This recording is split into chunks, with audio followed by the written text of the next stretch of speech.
করব মোস্তাফিজের পরবর্তী ম্যাচে অথবা এই পিএসএল চলাকালীন যে কোনো ম্যাচে ব্রডকাস্টারদের তরফ থেকে এই অ্যানালাইসিসটা দেখানো হবেই হবে এবং রামিজ রাজা ওয়াসিম আকরামরা এই ব্যাপারটা নিয়ে অ্যানালাইসিস করবেন। সেটা হচ্ছে মোস্তাফিজুর রহমান তার ব্যক্তিগত প্রথম ওভারেই খুব সারপ্রাইজিংলি বলটা নতুন পাওয়ার প্লে চলছে, ব্যক্তিগত প্রথম ওভারেই মোস্তাফিজ দুই ধরনের স্লোয়ার বল করেছেন। একটা তো তার ন্যাচারাল অফ কাটার যেটা আছে, আরেকটা হচ্ছে মোস্তাফিজের ফিজ স্পেশাল যেটাকে আমরা বলি বাহাতি মুতাইয়া মুরলী ধরনের মতো রিস্টটাকে ব্যবহার করে তিনি কাটার করে থাকেন। সো মোস্তাফিজুর রহমান কেন ওয়ার্ল্ডের সকল ব্যাটারদের কাছে দুর্ভেদ্য, তার পেছনে অন্যতম বড় কারণের জায়গা হচ্ছে মোস্তাফিজ তিন ধরনের বল করেন। একটা হচ্ছে সিম আপ ডেলিভারি, একটা হচ্ছে অফ কাটার, আরেকটা হচ্ছে মোস্তাফিজ যেটা রোল অফ দ্য রিস্ট, যেটা বাহাতি মুতাইয়া মুরলী ধরনের মতো বোলিং করে থাকেন, যেটাকে বলা হয় ফিজ স্পেশাল। পুরো ব্যাপারটার অ্যানালাইসিসটা আগে শুরু করি, আফটার দ্যাট পরবর্তী বিষয়গুলো নিয়ে আলোচনা করতে চাই।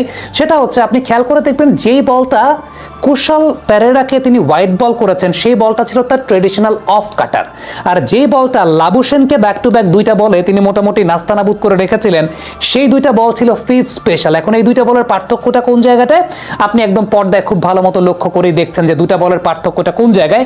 যেটা মোস্তাফিজুর রহমান মূলত of cutter kind of delivery করেন, সেই অফ কাটার কাইন্ড অফ ডেলিভারিতে ফিঙ্গারের ব্যবহারটা মূলত বেশি থাকে এবং রিলিজিং পয়েন্টার সময় আপনি ধাপে ধাপে দেখতে পাচ্ছেন, আমি এক্সপ্লেন করছি আর সেই জায়গাটা আপনি ভিডিওটা খুব ভালো মতো দেখছেন। রিলিজিং পয়েন্টের সময়টাতে দুইটা আঙ্গুল এবং সেই সঙ্গে থাম্ব অর্থাৎ ইন্ডেক্স ফিঙ্গার, মিডল ফিঙ্গার এবং থাম্ব এই তিনটাকে ব্যবহার করেই তিনি ultimately of cutter kind of একটা টুইস্টিং করে সেই বলটাকে রিলিজ করে থাকেন। বাট যেটাকে বলা হয় মুতাইয়া মুরলীধরন কাইন্ড অফ রিলিজ, যেটা হচ্ছে ফিফথ স্পেশাল ডেলিভারি, সেই জায়গাটায় বলটা কিন্তু থাকে একদম কবজির ভেতরে মানে পামে, এবং সেই জায়গা থেকে মোস্তাফিজ বলটাকে কিন্তু রিলিজ করেন with the roll of his wrist, অর্থাৎ এই জায়গাটায় ফিঙ্গারের চাইতেও তার রিস্টের ব্যবহারটা অনেক বেশি মাত্রায় থাকে এবং লাবুসেনকে মূলত তিনি আসলে এই ধরনের বলেই ডিসিভ করার চেষ্টা করেছেন। মাইন্ডেড একটা বিষয় বলি, এটা গত বিপিএল এর সময় আমি ডিকোড করেছিলাম যে বাহাতির এগেইনস্টে মোস্তাফিজ যখন কাটার করেন তখন অফ কাটার কাইন্ড অফ ডেলিভারিটাই করেন, আর ডান হাতির এগেইনস্টে মোস্তাফিজ যখন কাটার করেন তখন তিনি যেটা করেন সেটা হচ্ছে এই ফিফথ স্পেশাল ডেলিভারিটা। এখন ব্যাপার হচ্ছে এই ডিকোডটা ধরেন আমরা করছি, বিপিএল এর সময়ও দেখানো হয়েছিল, আতার আলী খান, মাজারউদ্দিন অমিরা কমেন্ট্রি করছিলেন, রামিজ রাজাও ছিলেন। বাট অ্যাজ আ ব্যাটার যখন একজন ব্যাটসম্যান ফেস করেন, তিনি সত্যিকারের অর্থে যত বড় ব্যাটসম্যানই থাকুক না কেন তার মাথায় হয়তো বা প্রিপারেশন আছে। মোস্তাফিজ দুই ধরনের স্লোয়ার বল করে, বাট এই দুই ধরনের স্লোয়ার বলটা এত দ্রুত করেন মোস্তাফিজ, মানে চেঞ্জটা আসলে একদম লাস্টের রিলিজিং পয়েন্টে ওইটা ব্যাটিং এন্ড থেকে ব্যাটারের জন্য বুঝে ওঠাটা খুব ডিফিকাল্ট হয়ে যায়। প্রত্যেক টিমের সঙ্গে অ্যানালিস্ট আছে, প্রত্যেক টিমের অ্যানালিস্টরা তাদেরকে এই প্ল্যানটাই দেন যে মোস্তাফিজের কিন্তু ভাই দুই ধরনের স্লোয়ার আছে, বাট এটা ব্যাটসম্যানদের পক্ষে আসলে ডিকোড করাটা ইম্পসিবল যখন ব্যাটসম্যান ব্যাটিং এন্ড থেকে দেখছেন, কারণ ব্যাটসম্যান ব্যাটিং এন্ড থেকে মূলত বোলারের রিস্টের উপরই দেখেন। এখন মোস্তাফিজ এই চেঞ্জটা আসলে আমরা তো স্লো মোশন আপনাদেরকে দেখাচ্ছি, কিন্তু মোস্তাফিজ এই চেঞ্জটা মূলত খুব দ্রুত করে থাকেন। যখন তিনি সিম আপ ডেলিভারি করছেন তখনও একদম রিলিজ পয়েন্টের আগ পর্যন্ত কিন্তু প্রত্যেকটা জায়গায় সিমিলার থাকে, কিন্তু যখন রিলিজ করছেন মোস্তাফিজুর রহমান, বিশেষ করে অফ কাটার এবং ফিজ স্পেশাল এই দুইটা বল রিলিজিং পয়েন্টের সময় গিয়ে ডিফিকাল্ট ফেজটা চলে আসে, যেটা ব্যাটসম্যানদের জন্য very much impossible to decode from that particular range যেখান থেকে তারা আসলে ব্যাটিং করছেন। সো মোস্তাফিজ এমন একজন বোলার যাকে আপনি আসলে সবসময় বিশ্বাস করতে পারবেন। মোস্তাফিজের উপর সবসময় বিশ্বাস রাখা যায়, তার উপর সবসময় ভরসা রাখা যায়। দেখেন আমি খুব অবাক হয়েছি এই জায়গাটাতে যে প্রথম ওভার বোলিং করছেন সেখানে 7টা বল করেছিলেন একটা হোয়াইট সহ, 7টা বলের মধ্যে 5টাই তিনি করেছেন স্লোয়ার, 5টাই স্লোয়ার। এর মধ্যে কুশল পেরেরাকে যেগুলো করেছিলেন, কুশল পেরেরা বলগুলো অফ কাটার স্লোয়ার, আর যেগুলো ওই সময় লাবুসেনকে করেছিলেন সে বলগুলো ছিল মূলত রোল অফ দ্য রিস্ট বা ফিফথ স্পেশাল। এখন আবার তার কিন্তু সেই হেভি বলগুলোও আছে, মানে তিনি যে জোরে সিমা বলগুলো পড়েন, মানে he can surprise you in both the ways, আপনাকে দুটা ওয়েতেই আসলে সারপ্রাইজ করতে পারবে। সেটা হচ্ছে যে তার ওই হেভি বলগুলো আছে, তিনি জোরের সঙ্গে বল করতে পারেন, তার স্লোয়ার আছে, স্লোয়ারের মধ্যে দুই ধরনের ভ্যারিয়েশন আছে। বাবা এত এনার্জি কই পাও? এই পাওয়ার চুমুকে অ্যাকশন, পাওয়ার চুমুকে অ্যাকশন।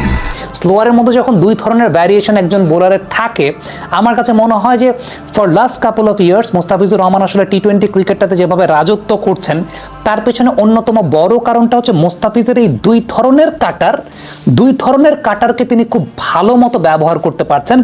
আরেকটা কাটারও মুস্তাফিজ করেন। আই ওয়াজ এক্সপেক্টিং যে মুস্তাফিজ যখন শুরুর দিকে বোলিং করতে এসেছেন, আই ওয়াজ এক্সপেক্টিং যে মুস্তাফিজ হয়তো বা সিম আপ ডেলিভারি করেই ডিভিয়েশনগুলো নেবেন, অফ দ্য পিচ যে ডিভিয়েশনগুলো নেয় মুস্তাফিজ কিন্তু নতুন বলে সিম আপ বল করেও ডিভিয়েশনটা নিতে পারেন।